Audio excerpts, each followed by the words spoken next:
Chapter 9. Ouch! The sun shone on the ocean. It sparkled like a diamond. Jack felt safe now. His dolphin was taking good care of him.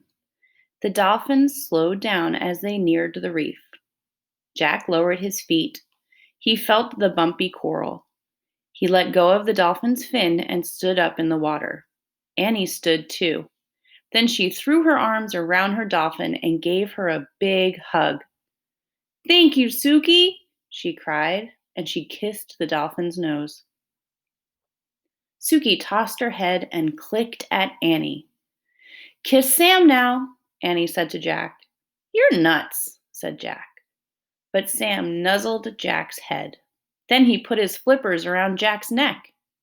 Jack couldn't resist. He threw his arms around the dolphin and gave him a quick kiss. Sam nodded and made clicking sounds like laughter. Then he turned to Suki. The two dolphins chattered to each other for a moment.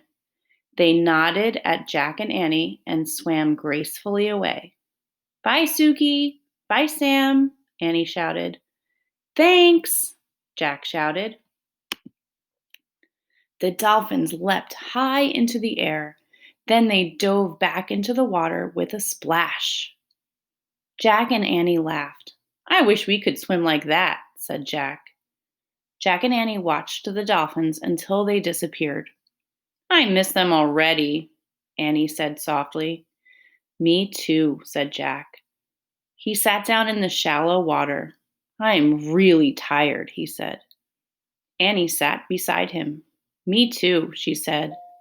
The warm water lapped around their shorts and t-shirts. Jack pulled off his pack. He took out his glasses and put them on. They were blurry with water. "Guess what?" said Annie. "What?" said Jack.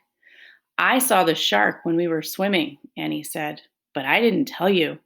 I wanted you to stay calm." Jack stared at her. "I saw it too. I just swam faster so you would swim faster." "And I swam faster so you would swim faster," said Annie. "I guess we swam double fast then," Jack said. He shook his head with wonder. "What now?" said Annie. "We go home," said Jack. "But we haven't solved Morgan's riddle yet," said Annie. Jack sighed. He pulled his notebook out of his pack. It was soaked. He pulled out the ocean book. It was soaked too. "We failed," he said. "My research is all wet. We'll never be master librarians now." Jack put everything away.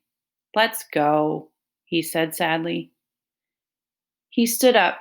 Then he started across the pink reef toward the treehouse. Annie followed him. "Ouch!" Annie said. "What's wrong?" Jack looked back. "I stepped on something." Annie bent down to rub her foot. "What?" said Jack. "A shell?" "Yeah, this." She picked up a large gray shell. "Boy, is it rough. Rough and gray as a rock. And plain as plain can be," whispered Jack. They had found the answer. The shell looked like a clamshell, only bigger and with more ridges. "How could this ugly shell be the answer to the riddle?" said Annie. "What about the part that says, 'There's great beauty in me'?" "Wait. Research," said Jack. He opened the soaked ocean book. The pages were stuck together, but he was able to turn a few. He found a picture of a gray shell. He read, "Divers search for oysters in deep water, but sometimes oysters wash up on reefs or beaches. Inside some oysters, you can find a pearl. The pearl's natural beauty makes it a treasure." "It must have a pearl inside it," said Jack. Annie peered into the crack between the two halves of the shell. "I can't see anything," she said. "How does a pearl get in there anyway?" Jack read aloud from the wet page. Sometimes a grain of sand will get between the oyster's shell and its skin. This irritates the oyster, so it makes a pearly material to surround the grain of sand. In this way, over a few years, a pearl is formed. I can't tell if there's a pearl in there or not, said Annie. Maybe we should bang it against a rock, said Jack. Now that would really irritate the oyster, said Annie. Yeah. Maybe we should just leave it alone, said Annie. She gently put the oyster back in the water. But how will we know if oyster is the right answer to the riddle, said Jack. Morgan said we'll know, said Annie. Come on.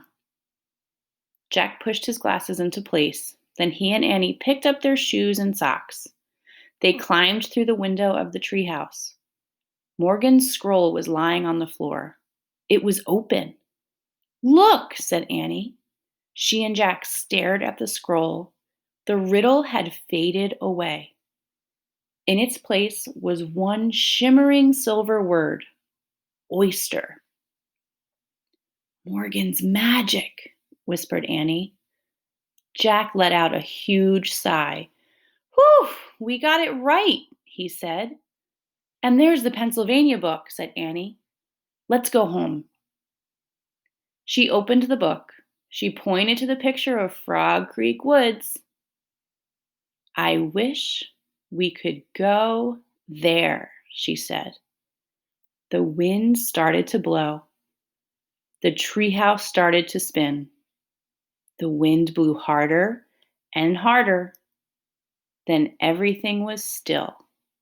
Absolutely still. That is the end of chapter 9.